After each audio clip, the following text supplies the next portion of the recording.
Carta do apóstolo Paulo aos Colossenses, capítulo de número 1, verso 13 e 14, diz assim a palavra de Deus. Ele nos tirou do domínio das trevas e nos transportou para o reino do seu Filho amado, em quem temos a redenção, isto é, o perdão dos pecados.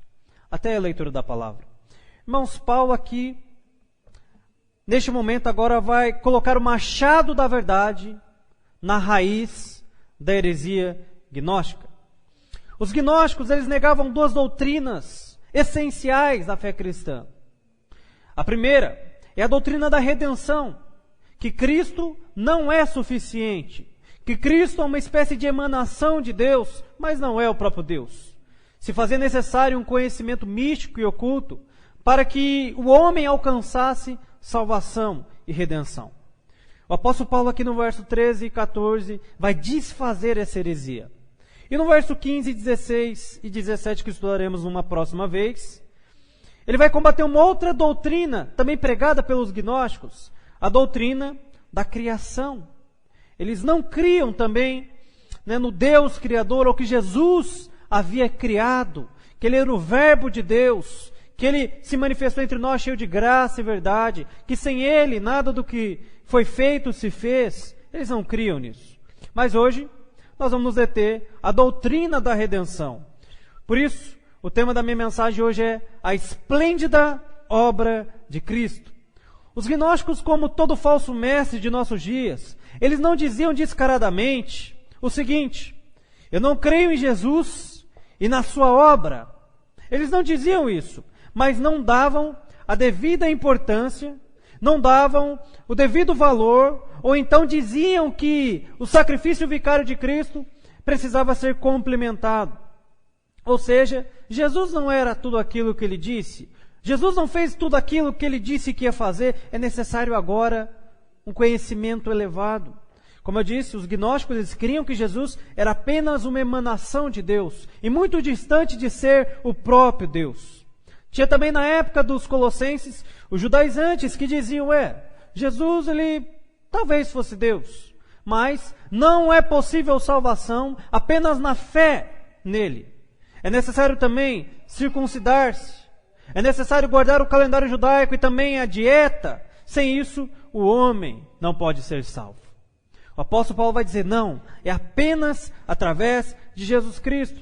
Irmãos, nós temos heresias semelhantes também em nossos dias. Nós temos religiosos falando diversas coisas a respeito de Jesus Cristo e de sua obra. Você tem os muçulmanos que dizem, Jesus ele foi um grande profeta, mas não maior que Maomé ou Alá. Você tem os espíritas dizendo que Jesus foi apenas um espírito evoluído, a quem devemos imitar. Era um espírito iluminado, diferenciado, que alcançou a plenitude da evolução. Você tem os testemunhos de Jeová que dizem, Jesus, ele não foi o criador de tudo, mas ele foi o primeiro criado. Você tem católicos romanos dizendo que Jesus é o Filho de Deus, mas não é o único mediador entre o homem e Deus. É necessário também rogar a Maria e todos os outros santos, todos os outros panteões de santos canonizados pela Igreja Católica. Mas você tem também muitos evangélicos hoje que não dizem, eu não creio em Jesus, eu não creio em sua obra, mas dizem que é Jesus e mais alguma coisa. É Jesus mais uma boa conduta, é Jesus mais uma boa obra, é Jesus mais caridade, é Jesus mais um monte de coisa. Não, é Jesus e unicamente Jesus Cristo. A questão é, afinal, o que a Bíblia diz sobre quem é Jesus e sobre a sua obra? Certa vez Jesus perguntou aos discípulos, lá em Mateus 16, do verso de 13 ao 18, quem dizem as multidões serem o Filho do Homem? E eles responderam, alguns dizem ser João Batista, outros Elias, Jeremias, ou algum dos grandes profetas que se levantou, ressuscitou. Ele então se volta para os discípulos e pergunta, e vós, quem dizeis ser o Filho do Homem? E Pedro levanta e diz: Tu és o Cristo, o Filho do Deus vivo. Tu és o Messias. Tu és aquele que Jeremias, que Isaías profetizaram a teu respeito. Tu és o Cordeiro de Deus que tira o pecado do mundo. Tu és aquele que é capaz de tirar, de nos libertar da escravidão, do pecado e do diabo. Essa foi a declaração de Pedro. Certa feita, Jesus também afirmou a seu respeito: Eu sou o caminho, a verdade e a vida. Ninguém vai ao Pai a não ser por mim. Isso está lá em João 14:6. É interessante notar aqui que Jesus ele não vai dizer: eu sou uma das verdades, ou um dos caminhos, ou uma das vidas. O artigo a e o aqui denota que Jesus está dizendo que ele é exclusivamente a única verdade, o único caminho e a única vida. E sem ele não há possibilidade do homem se achegar a Deus. Irmãos, sobre essa afirmação só existem 3 possibilidades. A primeira possibilidade é que Jesus era um lunático, que Jesus era um louco, pois somente um louco poderia dizer que ele é o caminho, a verdade e a vida, e que sem crer nele, ninguém poderia ver a Deus. Nós temos aí, por exemplo, o Henrique Cristo, que se diz Deus, que não bate muito bem nas ideias. Você não vê muitas pessoas saindo por aí e dizendo que são Deus, que são o único caminho, a única verdade, a única vida. Lembra quando Jesus ali diz: os seus pecados estão perdoados ao homem? O que judeus fazem? Pegam pedras para matá-lo. E por quê? Isso é blasfêmia. Um homem dizer que é Deus é uma blasfêmia. Então só havia uma possibilidade: Jesus era um louco. Essa é a primeira possibilidade. Mas a segunda possibilidade, se ele não fosse um louco, é que ele era um grande mentiroso. Você sabe que há pessoas ardilosas, pessoas com uma lábia muito persuasiva e que são capazes de convencer as pessoas de suas mentiras. Então talvez Jesus fosse um grande mentiroso, um embusteiro, alguém que foi o maior mentiroso de toda a história. Porque ele não apenas mentiu, mas levou milhares de pessoas a crerem nisso e morrerem acreditando nessa verdade até nossos dias. Ele levou os apóstolos a sustentarem que ele morreu na sexta e ressuscitou no domingo. Ou seja, ele seria um grande mentiroso. Só que temos alguns problemas aqui. O primeiro problema é que alguém mente para levar alguma vantagem. Eu te pergunto, qual vantagem Jesus levou, ou até mesmo os discípulos de Jesus levaram? Nenhuma. Foram perseguidos, retalhados, mortos, em todas as épocas. Ou seja, qual é a vantagem? Lembra de Galileu? Quando ele afirmou que a terra era uma esfera, que a terra era redonda, melhor dizendo, o que a Igreja Católica fez? Nega o seu ensino, ou você irá morrer. O que ele fez? Negou. Tá bom, vocês querem crer que a terra é quadrada? A terra é quadrada. Ou seja, por que o homem sustentaria uma afirmação até o fim, inclusive entregando a sua vida? Mas o segundo problema que temos aqui é que Jesus, para ele ser um bom homem, para ele ser perfeito, ele não pode ser um mentiroso. Porque o mentiroso não é um bom homem, não é alguém perfeito e muito menos Deus. O que nos leva à terceira possibilidade: Jesus realmente é Deus. Jesus é o Messias, e é nisso que nós cremos, pois nele mais de 300 profecias se cumpriram, a saber, aonde nasceria, como seria a sua vida, como morreria. Irmãos, é realmente maravilhoso ver Isaías profetizando a respeito do Messias, dizendo que ele seria pendurado no madeiro, uma morte que nem existia em sua época, ou então ver profecias como nenhum de seus ossos seria quebrado. Você sabe, o Império Romano, para agilizar a morte dos condenados, quebrava-lhes as pernas para que eles pudessem morrer mais rápido. Mas quando chega em Jesus Cristo, qual é o relato bíblico? Ele já havia morrido. Nenhum de seus ossos foram quebrados. A possibilidade de apenas 5 dessas profecias se cumprirem em um homem seria de 1 elevado a 1 seguido de 18 zeros. Ou seja, pequeníssima, muito pequena. Ou seja, Jesus é Deus. Nele se cumpriu todas as profecias. E qual a importância de eu e você, de nós sabermos disso? Ora, porque se Ele é o Messias, se Ele é Deus, Ele pode fazer o que Paulo está dizendo que Ele pode fazer aqui. Paulo, ele afirma que Jesus, Ele pode nos tirar do império das trevas para o reino do Filho do seu amor e nos trazer redenção e perdão de pecados. E este é meu primeiro princípio nessa noite. Ele nos tirou do domínio das trevas. Irmãos, nós corremos o risco de cometer 2 erros em relação às trevas. O primeiro erro é uma superestimação. Tudo é o diabo, tudo é culpa do demônio, tudo é obra do maligno, ou seja, atribuir um valor exacerbado aos poderes das trevas. Esse é um erro. Mas o segundo erro é ignorar a existência do diabo, ou do inferno, ou do poder atuante do príncipe da potestade do ar, que atua nos filhos da desobediência. Este é um erro ainda maior. Mas existem muitas pessoas hoje que não creem que existe um inferno, mas o inferno existe e está no fim de uma vida sem Cristo. Sim, todos os dias pessoas estão indo para aquele lugar terrível, de tormento. O império das trevas é real e é atuante. E ele fica ao final de uma vida que não foi devota a Cristo. Paulo, inclusive, vai dizer que eu e você estávamos sob o domínio desse império maligno, onde Satanás é quem imperava. Nós éramos escravos deste Senhor cruel. E nós não podíamos escapar por nós mesmos. Um escravo, ele não pode libertar por si mesmo. Um escravo, ele está preso a correntes. E nós também estávamos presos às correntes de nossos pecados. Éramos escravos de nossas paixões, de nossos vícios, da droga, da bebida, da prostituição.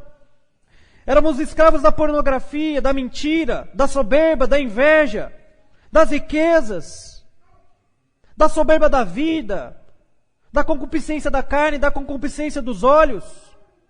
Quantas vezes eu e você tentamos escapar e fugir desse Senhor, quebrar os aguilhões que nos prendiam a este tirano, mas foi inútil. Nós sempre acabávamos voltando a fazer as mesmas coisas. E por quê? Porque o homem sem Deus, o homem que é escravo do diabo e do pecado, ele é como alguém que caiu em um buraco muito fundo, e que ele não consegue sair dali por si só. Se faz necessário que alguém desça até ele, o pegue e o tire daquele buraco. Irmãos, essa é a nossa história. Todos nós estávamos em um buraco, sem fundo. Estávamos impossibilitados de sair dali por si só, mas Cristo, Ele vem, Ele desce até nós, cheio de graça, verdade, e nos tira, então, deste buraco. Ora, imagine o seguinte, floresta amazônica. Um aleijado se perde por lá, ele cai ali, um avião cai e a pessoa fica ali, naquela selva. E ela está aleijada, quebrou as 2 pernas. Adianta alguma coisa eu falar, olha, a saída dessa floresta é por ali? Não adianta, aquela pessoa está impossibilitada de caminhar sozinho. É necessário que eu pegue aquela pessoa, jogue sobre os meus ombros e a carregue até a saída da floresta. Caso contrário, ela morrerá ali. Irmãos, é exatamente assim que nós nos encontrávamos. Perdido, numa devassidão completa. Foi necessário que Jesus viesse, nos colocasse sobre os seus ombros e nos mostrasse a saída, o caminho, a verdade, a vida. As resoluções humanas são incapazes de tirar o homem do império das trevas, do cativeiro em que vivem. As lágrimas amargas são insuficientes. De boa intenção o inferno está cheio. Esforço próprio é inútil, é incapaz. Somente Cristo pode nos libertar deste tão vil Senhor chamado Satanás. E por quê? Por que somente Jesus? Porque somente um poder divino é capaz de nos libertar de um poder maligno. 1 João 3,8 vai dizer o seguinte: quem vive habitualmente no pecado é do diabo. Sim. O ímpio, o homem sem Deus, o homem que vive à deriva de seus próprios desejos, paixões, o seu pai é o diabo. O seu senhor é o diabo. Pois o diabo peca desde o princípio. Mas foi precisamente para isto que se manifestou o Filho de Deus, para destruir as obras do diabo. Irmãos, por que nós não podíamos nos libertar do império das trevas? Ou até mesmo do diabo? Ora, é muito simples. Imagine uma criança de 3, 4, 5 anos, tentando lutar com um adulto, muito mais sagaz, muito mais experiente, esperto. Como é que seria essa luta? A criança seria muito facilmente vencida. Muito facilmente. Irmãos, é a mesma coisa. Nós éramos como essa criança, tentando enfrentar Satanás. Muito mais poderoso, muito mais forte que nós. E todas as vezes éramos subjugados. Subjugados. Mas então, imagine que essa criança tenha um irmão ou um pai fortão, gigante. E ele então corre para esse pai e fala: papai, me ajude. Então aquele pai chega e acaba com aquele inimigo, com aquele que estava afligindo aquela pobre criança. Foi exatamente isso que Cristo fez por nós. Nós éramos incapazes de combater os poderes das trevas, ou o próprio Satanás por nossas forças. Éramos pequenos, frágeis, inúteis.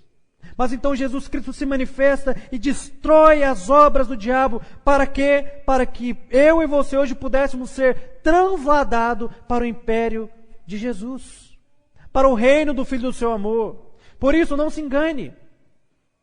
Todo homem que não se sujeita a Cristo já está sujeito a Satanás. Quer queira, quer não. Quer queira, quer não.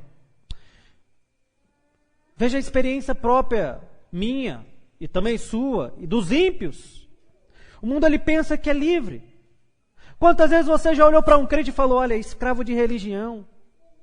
Que besteira absurda. Perdendo a sua vida com essas fanatices. Que coisa, né, inútil, que desperdício de vida. Domingo após domingo, culto após culto, se abdicando do melhor que essa vida pode oferecer. Diziam eles: a vida é só uma, e eu vou usufruir o máximo que eu puder dela. Ao contrário desses cristãos que estão cegos e acorrentados em uma religião. Mas a verdade é que quem está acorrentado e preso não somos nós, mas os ímpios. E por quê? Eu e você conseguimos dizer não a um cigarro de 10 centímetros. Mas quantas pessoas são controladas por uma coisa deste tamanho? Elas não conseguem dizer não. Elas não conseguem se libertar. Elas estão presas, acorrentadas. Quantas pessoas não conseguem dizer não a uma latinha de 350 ml de cerveja? Eles não conseguem rejeitar. Eles não conseguem resistir. São dominados por aquilo. E quando vem, é 1, 2, 3, 4. E se perderam. Mas nós conseguimos dizer não. Nós conseguimos olhar e falar: eu não preciso disso. Quantos são controlados por suas paixões, por um desejo devasso, incapaz de controlar os seus instintos mais primitivos. São incapazes de dizer não a uma mulher, a um homem. São incapazes de viver de maneira santa. Quantas pessoas são escravas de todas essas coisas? Elas não conseguem resistir. E elas dizem que nós é que somos os escravos. É que nós que estamos presos, acorrentados. Não, não é assim. Pois como Jesus vai dizer em João 8,36, se pois o Filho vos libertar, verdadeiramente sereis livres. Nós é que somos verdadeiramente livres, não os ímpios. Os ímpios estão escravizados por muitas coisas. Eles não conseguem dizer não a quase nada. Você pega, já usei essa ilustração sexta-feira, um drogado. Você chega a ele e fala: isso vai te destruir, isso vai te matar. E ele responde para sua surpresa: eu sei disso. Eu sei que essa porcaria está me matando, está me levando para o buraco, está destruindo a minha família. Mas eu não consigo deixar. Eu não consigo abandonar, é mais forte do que eu. Por quê? Porque é escrava, ainda não foi liberta por Cristo. Lhe falta poder, lhe falta que o Senhor a pegue, a leve e a transporte para o império de luz. Irmãos, isso deveria gerar uma certa urgência em meu e em seu coração. Pois você sabe de quem eu estou falando? Sabem quem são os escravos que eu estou dizendo aqui nessa noite? É o seu pai, é a sua mãe, são seus filhos, seus tios, tias, primos, são seus amigos. São essas pessoas que continuam como escravos de Satanás, que caminham dia a dia para o abismo, enquanto você só fica olhando. Enquanto você não diz nada, enquanto você vive a sua vida na liberdade que Cristo que te proporcionou, não haverá outra chance para alertar. Lembra de Lázaro e o rico? O rico disse: eu estou nesse lugar de tormento. Permita que eu volte, ou então envie um anjo para avisar os meus irmãos para que eles não venham para este lugar terrível. Mas o que lhe é respondido? Eles têm Moisés e os profetas. Se não ouvirem, não virão a ninguém. Irmãos, os seus familiares, os seus amigos, as pessoas que são queridas para você, têm a você. É você que será o instrumento, é você que será o canal para alertá-los da escravidão que eles vivem, pois eles não apenas são escravos, acorrentados ao pecado, mas também estão com uma venda sobre os olhos, incapazes de enxergar perfeitamente. O que Paulo diz é o que o Senhor Jesus Cristo disse lá em Mateus 12, do verso 28 ao 29. Que ele já entrou na casa do valente, que ele já o venceu, o amarrou, e agora ele quer transportar-nos para o reino maravilhoso do Filho do seu amor. Mas não apenas a mim e a você, mas todos aqueles que se achegarem a ele. Nós vivemos em uma guerra. Nós estamos em dois lados de uma moeda. Servimos a dois senhores. Isto é, ou a Cristo, ou a Satanás. Por isso devemos pregar em tempo e fora de tempo, a fim de que Cristo também possa libertar aquelas pessoas que amamos e transportá-las para o reino do Filho do seu amor. É o nosso segundo princípio nesta noite.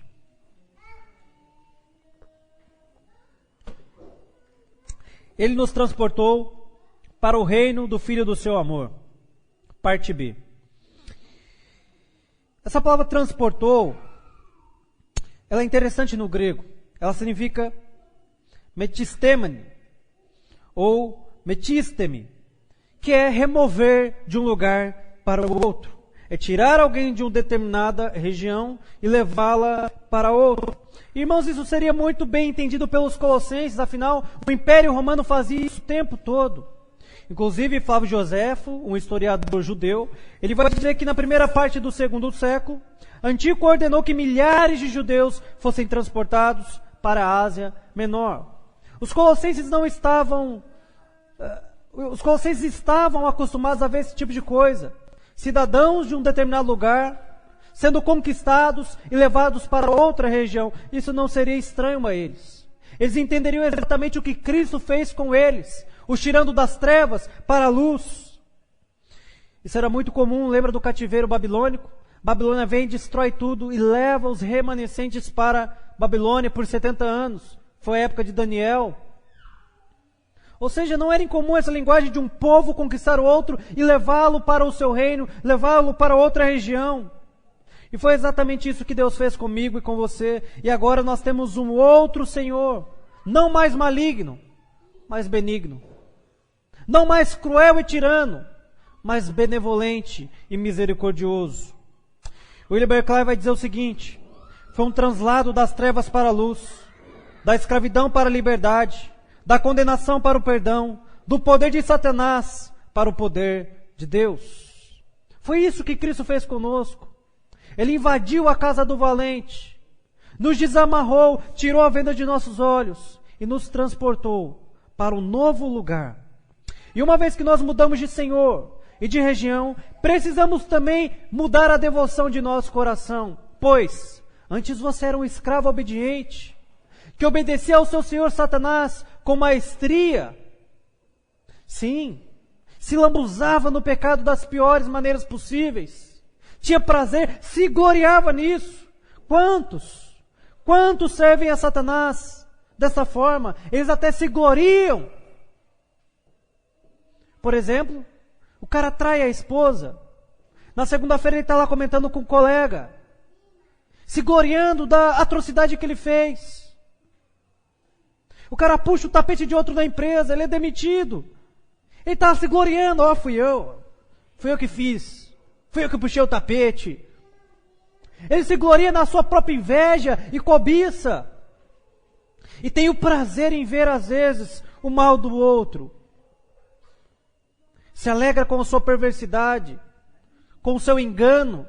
Se alegra em enganar outra pessoa com maestria. Veja como eu e você éramos servos obedientes e devotos ao nosso antigo Senhor. Mas uma vez que fomos libertos deste cruel Senhor, agora o nosso coração deve mudar. A nossa devoção deve mudar e agora devemos procurar agradar aquele que nos arregimentou. Meu tio, ele recentemente veio de Portugal nos visitar e ele estava nos contando a respeito da cultura europeia. Irmãos, você não precisa sair do país para saber que de uma região para outra, de um estado para outro, já há mudanças drásticas na linguagem. Morei 2 anos em Goiânia e lá cheguei lá para pedir uma informação. Onde é que fica tal lugar? Aí o goiano pegou, me olhou assim e falou: tá vendo essa rua aqui? Você segue toda a vida. Eu falei: ô louco, toda a vida? Eu só tenho uma. Você vai para Minas e isso já muda. Você vai para o Rio Grande do Sul, e aí piá, e aí guri. Leite quente, dói o dente. Já muda a linguagem, a forma de falar, há palavras que nós nem mesmo temos conhecimento, estamos habituados. A cultura, às vezes, do lugar é diferente. De um país para o outro, de um estado para o outro, você chega em um lugar, tem uma cultura totalmente diferente da nossa. A cultura brasileira é uma cultura mais calorosa, né, que abraça, que beija, que brinca. Mas não é assim em todo lugar. Você chega na Europa e são um povo mais reservado, um povo mais frio, por que não dizer, a semelhança do seu clima. Na verdade, já muda a cultura. É outro modo de pensar. As roupas. Estava comentando, você vai para aquelas bandas da Escócia, tem cara lá que toca gaita e usa saia. E eu nem sob tortura faria isso, não é? Então veja, muda, lá é normal. O pessoal vê o outro de saiote e de boa. Poxa, uma saia nova, né? Diferente. Legal, cara. Onde é que você comprou? Aqui não. Aqui, né, se o homem usa saia, a gente já sabe. É homossexual. Homossexual. Ou quer chamar atenção, né? Tem muita gente que quer chamar atenção. Muda a roupa. Irmãos, quando nós somos transportados para o império de Cristo, para o reino de Cristo, isso também deve mudar em nós. A nossa linguagem, a nossa forma de falar, a forma que nos comunicamos. O que você fala, o que você diz, é temperado ou é cheio de rancor, ira, cheio de veneno? A semelhança de como você fazia quando era no mundo. Palavras frívolas para machucar, para ferir. Como é que a sua linguagem, ela mudou? Antigamente você falava de uma maneira, até chula, xingava, falava palavrões, como se fosse algo comum. E hoje? Você continua com o mesmo linguajar de quando você servia a Satanás? Ou isso mudou? A sua cultura muda. A sua forma de pensar muda. A Bíblia diz que nossa mente ela precisa ser renovada para que experimenteis qual seja a boa, perfeita e agradável vontade de Deus. A sua mente, a sua forma de pensar tem sido conformada com a palavra. Ou o que impera sobre o seu pensamento, sobre o seu coração, é a cultura vigente.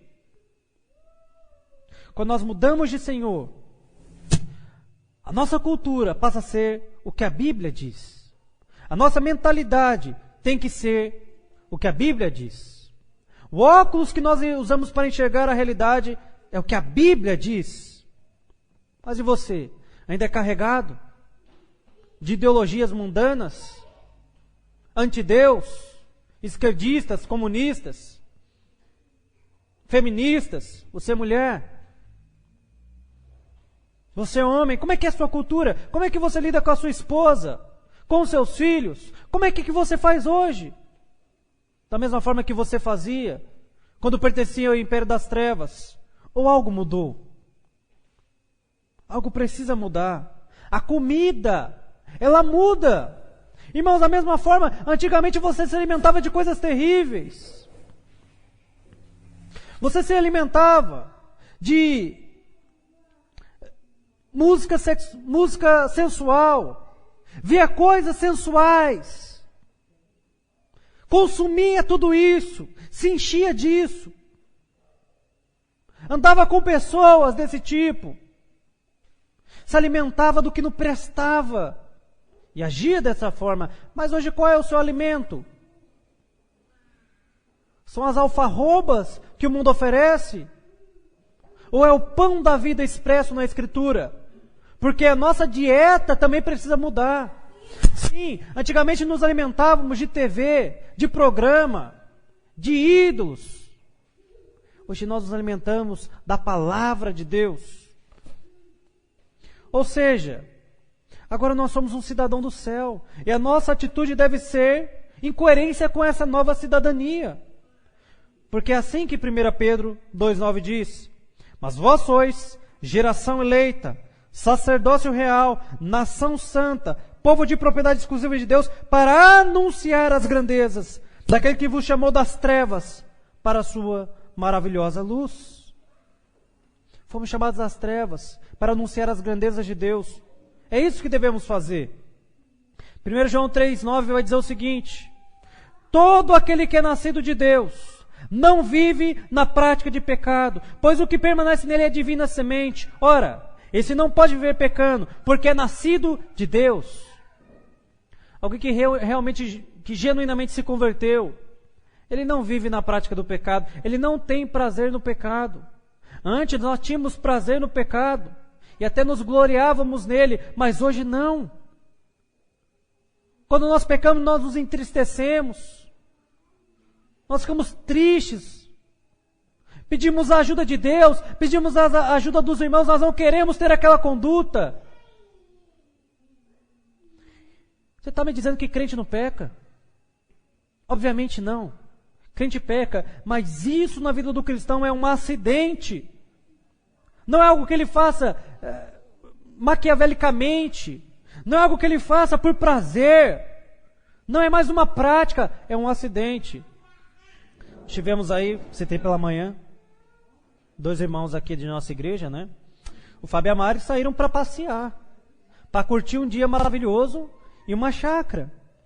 Eles não esperavam que um carro iria colidir com um deles na volta. Ninguém espera. Tivemos a nossa querida irmã Eveli, que na parte da tarde saiu com a sua bicicleta para comprar pão. Mas então foi atropelado por uma bicicleta e quebrou a sua perna.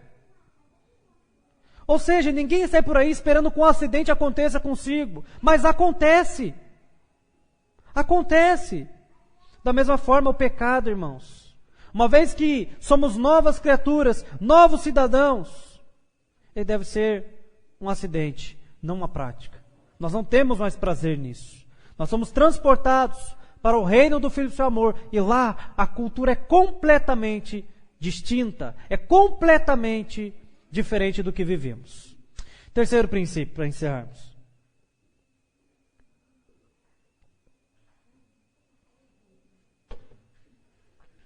Verso 14. Ele nos tirou do domínio das trevas e nos transportou para o reino do seu Filho amado, em quem temos a redenção, isto é, perdão dos pecados. Essa palavra redenção, ela é apolotroses e significa uma libertação efetuada pelo pagamento de um resgate. Você sabe qual é o resgate mais caro da história? Você sabe quando aconteceu e quanto custou? O resgate de um sequestro, que entrou para a história como mais caro, aconteceu na década de 70. O sequestro dos 2 herdeiros de Bungeborn, o principal grupo econômico da Argentina. Estes irmãos, esses herdeiros, ficaram 9 meses em cativeiro. Ou seja, foram 9 meses de negociação. Os sequestradores inicialmente proporam um resgate de 100 milhões de dólares. Você sabe o que é 100 milhões de dólares na década de 70? Hoje já é muito, não é? Mas naquela época era ainda mais. Mas o pai falou, não, 100 milhões é muito. Depois de muitas negociações, chegou ao acordo de 60 milhões de dólares.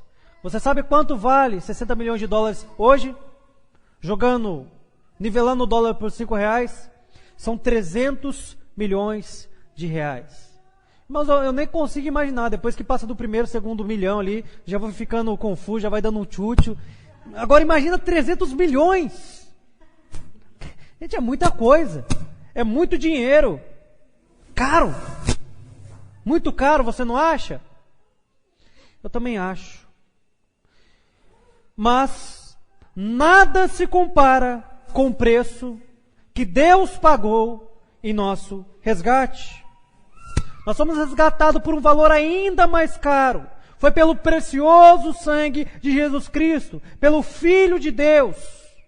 O preço não foi alguns milhões de moedas. O preço foi a própria vida, o próprio sangue que foi entregue em nosso favor. Sim, a salvação é de graça. A libertação é de graça para nós, mas para Deus custou um alto preço. Afinal, esse preço não foi pago a Satanás. Não foi. Mas foi pago ao próprio Deus. Sim, porque Deus é justo. E nós, pecadores. Nós não poderíamos ser justificados ou libertos da escravidão do pecado sem antes a justiça de Deus ser totalmente cumprida. Então Deus envia Jesus Cristo para pagar por nossos pecados, e o seu sacrifício é perfeito e completo, e somos então aceitos e levados de volta para Deus. É isso que Cristo fez por nós. Ele pagou a dívida que nós não poderíamos pagar. Jesus, ele restaurou a ponte entre o homem e Deus. Ele tirou a barreira que separava, que tornava o homem adversário de Deus. Ele pavimentou a estrada, da qual nós hoje podemos ser transportados de volta para Deus. Perdão significa justamente isso, cancelamento de dívida. E Jesus pagou a nossa dívida passada, presente e futura. O seu sacrifício foi completo e perfeito, sem necessidade de qualquer complemento. É mais ou menos o seguinte: imagina que desde criança você foi ensinado que você poderia passar no mercadinho da esquina, pegar algumas coisas e colocar na caderneta. Então você, todos os dias da sua vida, passava e pegava uma guloseima, passava e pegava um salgadinho, passava e pegava um salgado, uma pipoca, pegava um lanche, pegava uma fruta, um suco, um refrigerante, isso por todos os anos de sua vida. E agora você já é um adulto, e a sua dívida está milionária, você não tem a menor possibilidade de pagar. O que fazer? Porque o dono do mercadinho já está por aqui com você, já está sem tolerância. Ele diz que vai te entregar para as autoridades. E aí? É uma dívida muito alta. Mas então, certo dia você ouve na porta de sua casa: alguém bate lá. Você atende. Você não sabe quem é. Mas aquela pessoa, ela te conhece. É um irmão que você tem. Ou então um pai que você tem que você não conhecia. E este pai que é rico, este pai que é cheio de dinheiro e poderoso, ele fica sabendo da sua dívida. A sua dívida da qual você era incapaz de pagar. Ele então vai ao mercadinho e ele quita a dívida passada e presente e ainda deixa um crédito infinito. Caso você compre alguma coisa no futuro. Foi exatamente isso que Jesus fez por nós. Ele pagou a nossa dívida passada, presente e futura, porque eu e você ainda pecamos. Nós ainda cometemos pecados. Por isso, a Bíblia declara em Romanos 8:1, não há condenação alguma para os que estão em Cristo Jesus. E por quê? Porque quando nós pecamos, através da confissão, arrependimento e abandono do pecado, nós podemos receber perdão e restauração, de forma que não somos mais separados de Deus, mas Deus vai olhar para nós e ver a justiça de Cristo, o sangue precioso que foi jogado em nosso favor.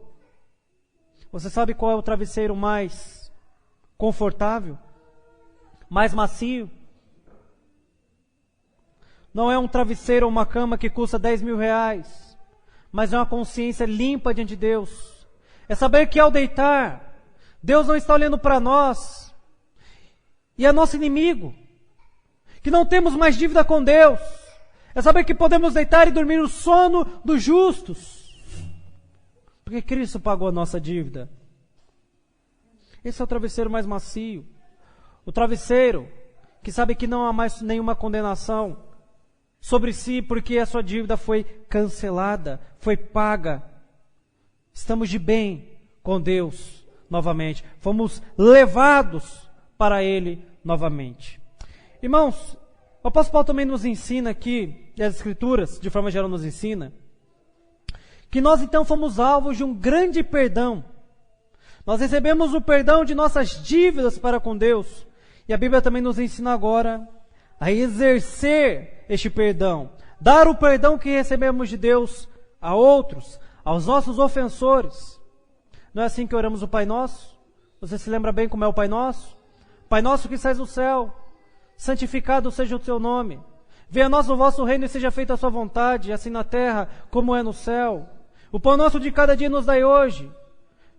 Perdoai as nossas ofensas, assim como nós perdoamos aquele que nos ofendeu. E não deixeis cair em tentação, mas livra-nos do mal, pois teu é o poder, o reino e a glória para sempre. Amém. Veja que quando você está orando, observando os princípios do Pai Nosso, você diz: Deus, eu tenho perdoado os meus ofensores, por isso me perdoa, de forma que se você é duro em perdoar aquele que te ofendeu, você também não recebe o perdão de Deus. Se lembra daquela parábola? Um homem devia um valor, simbólico, de 10 reais para outro. E o outro devia um valor de 1.000 reais para o seu rei. Este que devia 1.000 reais chegou ao seu rei e se humilhou. Eu não tenho com que pagar, tem misericórdia de mim. E o rei foi benevolente com esse que devia 1.000 reais. Mas saindo, ele encontra alguém que devia 10 reais a ele. Ele pega aquela pessoa e começa a esbufetar, a bater nela e dizer: dá o que é meu. Em seguida entrega para os tribunais. E ela é presa. O Senhor, o rei, fica sabendo daquela atitude maléfica e chama aquele conservo e fala: eu não te perdoei de uma dívida muito maior. Eu não fui misericordioso, eu não fui benevolente. Você não deveria agir da mesma forma. Então irá punir aquele homem.